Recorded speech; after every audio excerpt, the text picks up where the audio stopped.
Hello बच्चों, आज मैं तुमको हिंदी का पहला पाठ चंद्रग्रहण से लौटते हुए समझा रहे हैं। उसका पहला पैराग्राफ ध्यान से देखना तुम लोग।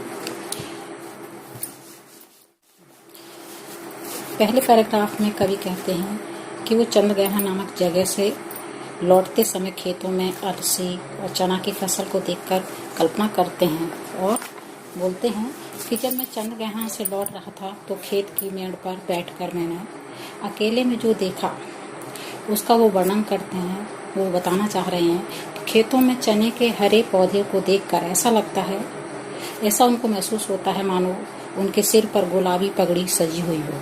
जो फूल हैं वो उनको पगड़ी के समान लग रहे हैं, प्रतीत हो रहे हैं। पौधों की ऊंचाई एक बित्ते के बराबर है, एक बलस्त के बराबर है और बीच बीच में अलसी के पौधे हैं। ठीक है, वो बहुत नाजुक हैं, बहुत मुलायम हैं। कवि कहते हैं कि उनको ऐसा लगता है, अलसी के पेड़ को देखकर ऐसा लगता है कि पतली और लचीली कमर वाले अलसी के पौधे हैं और उनके जो नीले फूल हैं उन्हें छूने वाले पर अपना हृदय न्यौछावर कर दें, ऐसा उनको महसूस होता है। कुछ समझ में आया पहला पैराग्राफ?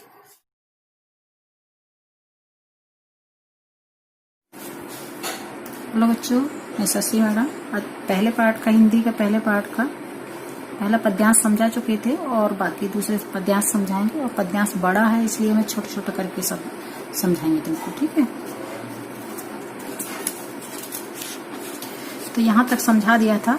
और सरसों की न पूछो हो गई सबसे सयानी, हाथ पीले कर लिए ब्याह मंडप में पधारी, फाग गाता फाग फागुन आ गया है आज, जैसे देखता हूँ मैं स्वयंवर हो रहा, प्रकृति का अनुराग अंचल हिल रहा है इस विजन में, दूर व्यापारिक नगर में प्रेम की प्रिय भूमि उपजाऊ बधी। लोग कवि कहते हैं कि फागुन का महीना आ गया है, सरसों की फसल खेत में तैयार हो गई है। पीली सरसों को देखकर कवि कल्पना करते हैं, बताते हैं कि मुझे ऐसा प्रतीत होता है, ऐसा लगता है मानो वह विवाह हेतु तैयार हो गई है, सयानी हो गई है और हाथ पीले किए वह विवाह मंडप में बैठी है। फाग गीत गाता हुआ, फागुन के महीने में गीत गाता हुआ फागुन का महीना, ऐसा लगता है मानो प्रकृति का स्वयंवर हो रहा हो। प्रकृति का प्रेम रूपी आंचल हिलोरे ले रहा है। प्रकृति का सौंदर्य देखकर मन प्रफुल्लित हो रहा है, अर्थात प्रसन्न हो रहा है। तथा कवि के मन में ये विचार आता है कि शहरों के शोर शराबे से दूर इस निर्जर भूमि में, निर्जन माने बिना मनुष्य की भूमि में, सुनसान भूमि में, क्षेत्र में प्रेम का संचार करती है उपजाऊ भूमि, मन को मोह लेती है, मन को प्रसन्न कर लेती है। आया समझ में?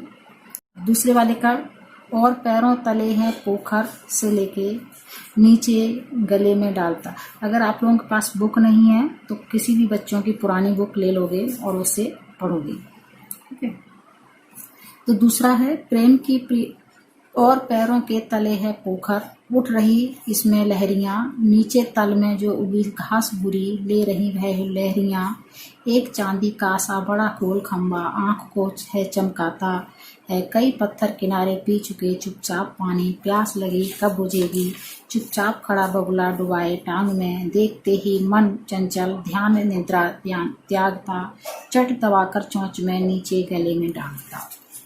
तो और कवि कहते हैं कि चंद्रगहना गांव के किनारे एक तालाब है। पोखर मतलब तालाब, ठीक है? तो चंद्रगहना गांव के किनारे एक तालाब है।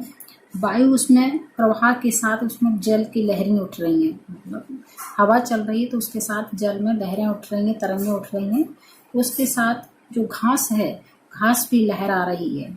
जल का साफ सुथरा तल चांदी के बड़े गोल के खंभे के समान दिखाई दे रहा है, जिससे आंखें चौंधा रही हैं, आंखें चकाचक हो रही हैं। तालाब के किनारे के पत्थर से जब जल की तरंगें टकराती हैं, लहरें टकराती हैं, तो ऐसा लगता है, कवि को ऐसा प्रतीत होता है, न जाने वह कब की प्यास बुझा रहे हैं। वो पत्थर हैं, वो अपनी प्यास बुझा रहे हैं। वही ताल में एक बगुला ध्यानमग्न दिखाई दे रहा है। एक बगुला जैसे चित्र में दिखाई दे रहा है कि एक बगुला तालाब में ध्यानमग्न दिखाई दे रहा है, किंतु मछली की आहट पाते ही वह तुरंत उसे निगल जाता है।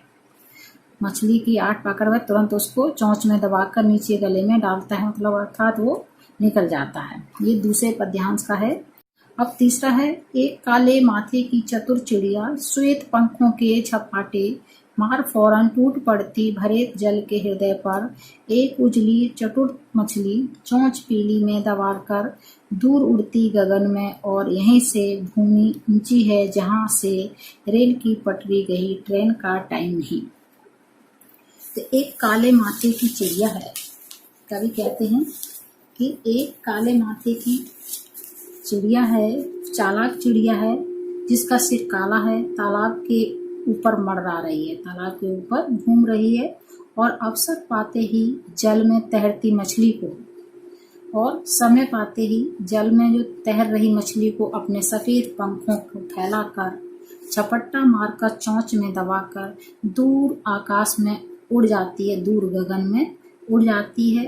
तालाब के पास ही ऊंची ऊंची मेड़ है, खेतों के चारों तरफ मेड़ होती है, वो चारों तरफ मेड़ है जहां रेल की पटरी दिखाई देती है। खेत के पास से जो मेड़ है ऊंची ऊंची, वहां से रेल की पटरी दिखाई देती। कवि वहां पर रुके हुए थे, जहां ट्रेन का समय नहीं हुआ है, उस पटरी पर वे रेल को देख रहे हैं, देख पाते हैं।